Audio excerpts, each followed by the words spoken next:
Boyfriend girlfriend এইসব নিয়ে নারীরা বিজি ব্যস্ত। নারীরা জানে না এটা দুঃখ, এটা দাজ্জালের ফিতনা, এটা সবচেয়ে বড় ফিতনা দাজ্জালের। এখন ছেলেদেরকে বলি, হে মেয়েরা শোনো, তোমাদের ইজ্জত গুলা হেফাজত করো। ওই ছেলেরা এখন দাজ্জালের ফিতনায় পড়ে গিয়েছে। তারা আপনাদেরকে ভালোবাসবে, তারা আপনাকে রিলেশনের নামে ফাঁসিয়ে ফেলবে।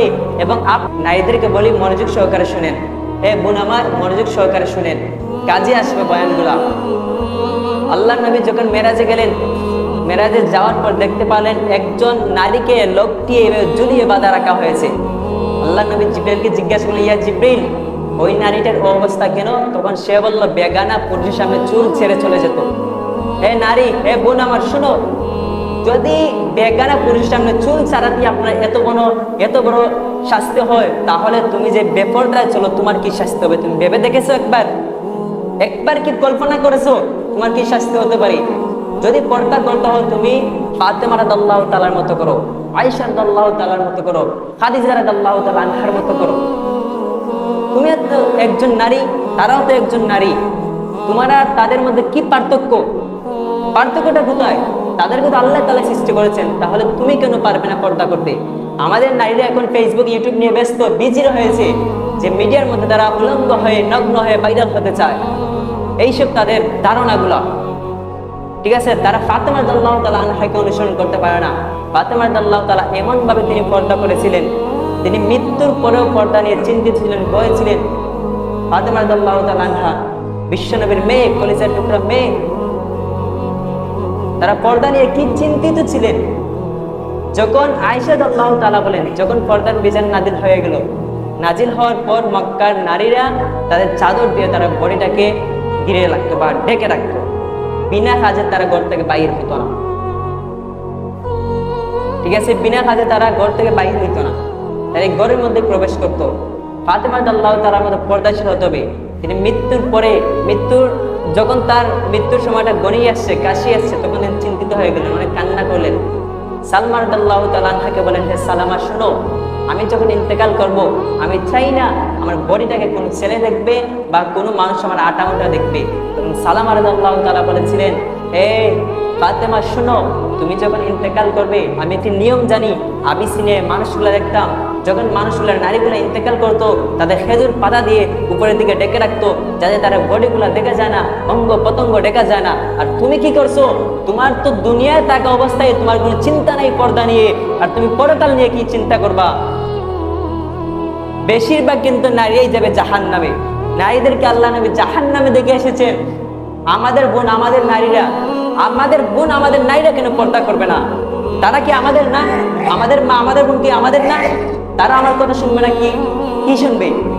হ্যাঁ, বেপরদায় কেন তাদেরকে আমরা ছেড়ে দেব?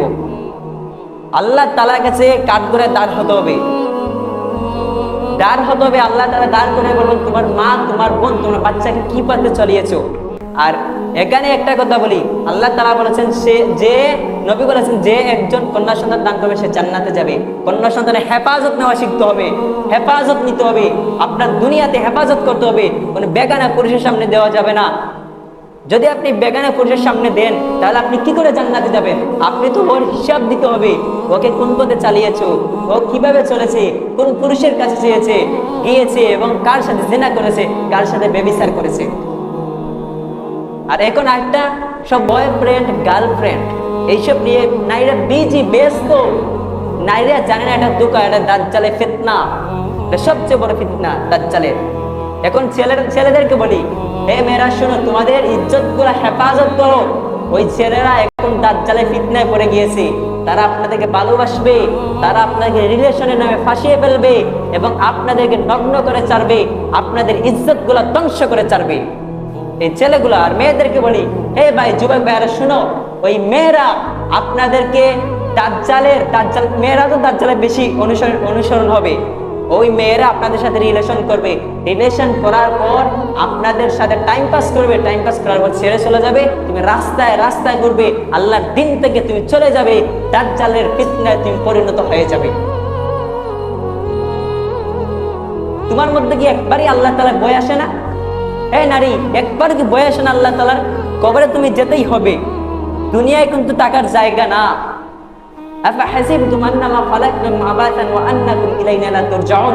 আল্লাহ তাআলা বলেন, হে মানুষ, হে নারী শুনে রাখো, হে যুবকেরা শুনে রাখো, ও বৃদ্ধরা শুনে রাখো, আমি তোমাদেরকে খামোখা সৃষ্টি করি নাই, অনর্থক সৃষ্টি করি নাই। আমি তোমাদেরকে সৃষ্টি করেছি যাতে আমার দিনগুলো চলে ম্যানেজ করতে পারো, হালাল হারাম বেঁচে চলতে পারো।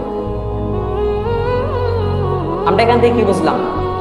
যে আল্লাহ তাআলার দিনে থাকতে হবে, বোনেরা পর্দা করতে হবে, তাদের জন্য পর্দা ফরজ, নামাজ পড়া ফরজ, পর্দা করা ফরজ। ঠিক আছে, দুইটা কথা বলে শেষ করে দিই। আল্লাহ নবী বলেছেন, যদি কোনো নারী 4টা কাজ করে জান্নাতের যে কোনো দরজা দিয়ে প্রবেশ করতে পারবে। সুবহানাল্লাহ। নারীদের জন্য কত সুযোগ রয়েছে, জান্নাতের যে কোনো দরজা দিয়ে তারা প্রবেশ করতে পারবে। 1 নম্বর, স্বামীর আনুগত্য করবে, আনুগত্য মানে দাসত্ব নয়। 2 নম্বর, লজ্জাস্থানে হেফাজত করবে, রমজান মাসে সিয়াম রাখবে এবং 5 ওয়াক্ত নামাজ পড়বে। ওই 4টে কাজ যদি করতে পারি, আল্লাহ তাআলা আমাদেরকে জান্নাত নসিব করবে ইনশাআল্লাহ। আমরা জান্নাতে যেতে চাই না? তাহলে 5 ওয়াক্ত নামাজ পড়তে হবে। আজ থেকে ওয়াদা করেন যে 5 ওয়াক্ত নামাজ পড়বেন। মান তারাকা সালাতা মুতাআম্মিদান ফাকাদ কাফারা। যে ব্যক্তি ইচ্ছা করে 1 ওয়াক্ত নামাজ বাদ দিয়ে দিল, সে মুনাফিক হয়ে গেল বা ফাসিক হয়ে গেল। নামাজ না পড়ার শাস্তি জানেন কি? আল্লাহ নবী যখন মিরাজে গেলেন, দেখলেন যে এক ব্যক্তি শুয়ে আছে এবং কিছু ফেরেশতারা পাথর দিয়ে তার মাথাটাকে মানে চূর্ণ বিচূর্ণ করে ফেলছে, বারবার এইসব করছে। ঠিক আছে, তখন জিজ্ঞাসা করলেন, জিব্রাইল, ওই ছেলেটার এই অবস্থা কেন? বললেন, এর নেবে নামাজে ছিল, নামাজ পড়ে নাই। আপনারা এরকম হতে পারে। চিন্তা করেন, 5 ওয়াক্ত নামাজ পড়েন, 5 ওয়াক্ত নামাজ না পড়লে আপনি মুসলিম হলেন কি করে? মুসলিম করে জন্মগ্রহণ করলে মুসলিম হওয়া যায় না, আপনার বেসিক ঠিক রাখতে হবে। যদি একজন মানুষ মুসলিম হতে যায়, 5 ওয়াক্ত নামাজ দৈনিক পড়তেই হবে, পড়তেই হবে, এটা বাধ্যতামূলক। মুসলিম পরিচয় দিতে চাইলে 5 ওয়াক্ত নামাজ এটা লাগবেই লাগবে। তাহলে আপনি কিভাবে মুসলিম হলেন?